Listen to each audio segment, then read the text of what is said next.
Just setting ourselves up for the cold snap, so I thought you might like to see this. So I've got a lot of plants on the top shelf here, and because we're having help with looking after the plants, I want to make it as easy as possible. So normally what I would do is make sure that I move the plants away from the glass as much as possible.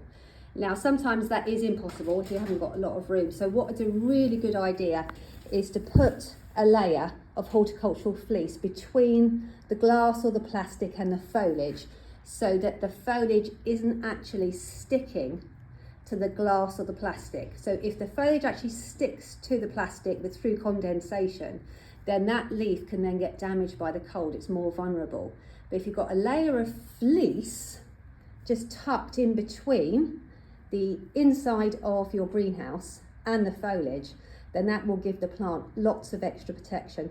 What I'm going to do, because we're having some help, I want to make it as easy as possible. So what I'm going to do is I'm going to move them down from this top shelf down to this bottom shelf, and then that way I can move them away from the glass because the shelf is deeper, and it'll be much easier to put the fleece over and take it away again afterwards.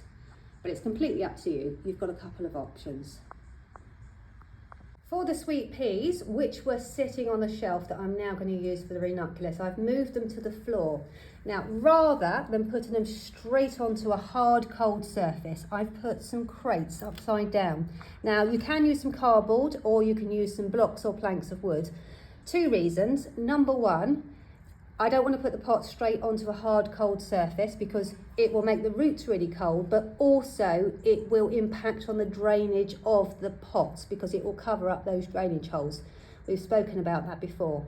So by putting a barrier between the hard surface of the floor, not only am I keeping some of the cold out, but I'm also keeping that all-important drainage. And on top of that, I'm going to be adding some horticultural fleece over the top. Now you can prop it up if you want to, or you can just let it lie gently over your plants. It depends on your fleece and how delicate your plants are. So if you want to put some props in, that's absolutely fine. And the fantastic thing about horticultural fleece is it is designed exactly for this purpose. You don't have to worry about taking this on and off every day if you don't want to. Of course you can if you want.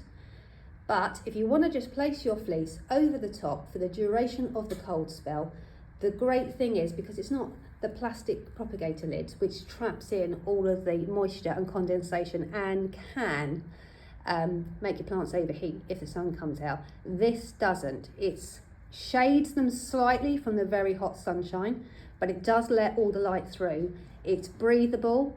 So the only thing I would say is make sure you move it out of the way when you're watering, because if this gets wet, it gets really heavy on the plants. So make sure you remove it before you water, but otherwise you can leave it in place for the duration of the cold spell. To make it really easy, I have moved all of the plants that do not need any protection from the cold weather over to this section of the greenhouse. So they're all together. They do not need any fleece or frost cloth.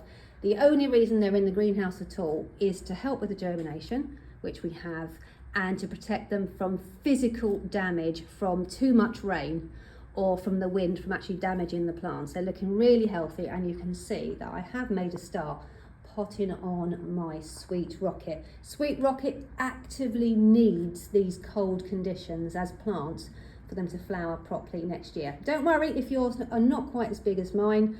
They will come along, and you can see I've got smaller plants here at the front. By the time we get to spring, you won't be able to tell the difference between the two. If you would like all of this written down for you, if you just turn to your handbook, you will find there is a page on the hardiness ratings of all the plants in the grow along.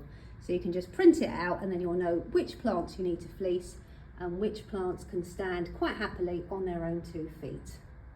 So I've moved my ranunculus down from the top shelf, and I've at random just put some stakes. I've used the pots of butterfly ranunculus so I can leave a little gap, and I've just placed the stakes at intervals so that we can just drape the horticultural fleece over the top of the ranunculus, and that will create a nice little environment, microclimate for it. I say we, I mean Jo. Hopefully I'm making it as easy as possible for her. The fleece is now all in place on top of the stake, so you can see it's floating beautifully above the plants. I've got some excess here, so you can always trim that off and use it elsewhere in your greenhouse if you need to, or you can leave it in place like I have, and then you've got the option to double up your horticultural fleece or frost cloth if you need to, if it gets really cold. So the only job I've got left to do now is to move the snapdragons down so they can also benefit from the fleece environment, because they're not quite as hardy as some of the other plants that we're growing in the grow along. And also, if you are going to be fleecing your snapdragon, especially these ones are quite tall, the weight of the fleece can make them bend slightly. So if you're fleecing snapdragons, maybe give the horticultural fleece a little prop just to keep your plants as straight as soldiers. And if I take a big step back, you can see the plants underneath the horticultural fleece, the protection it's giving them, but also the fact that the light is getting through, and it's not even sunny at the moment. So everything is cozy for the night. I have cleaned off the top shelf, covered everything over with horticultural fleece.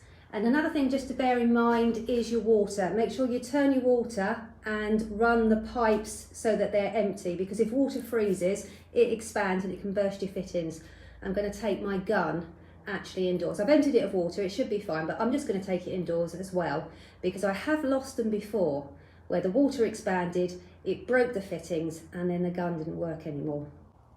And then over here, where I've got a spare table, I have moved the snapdragons, popped the frost cloth over the top, and then I've just propped it up. Look, I've even used just the end of the broom, just to keep the weight off of my plants.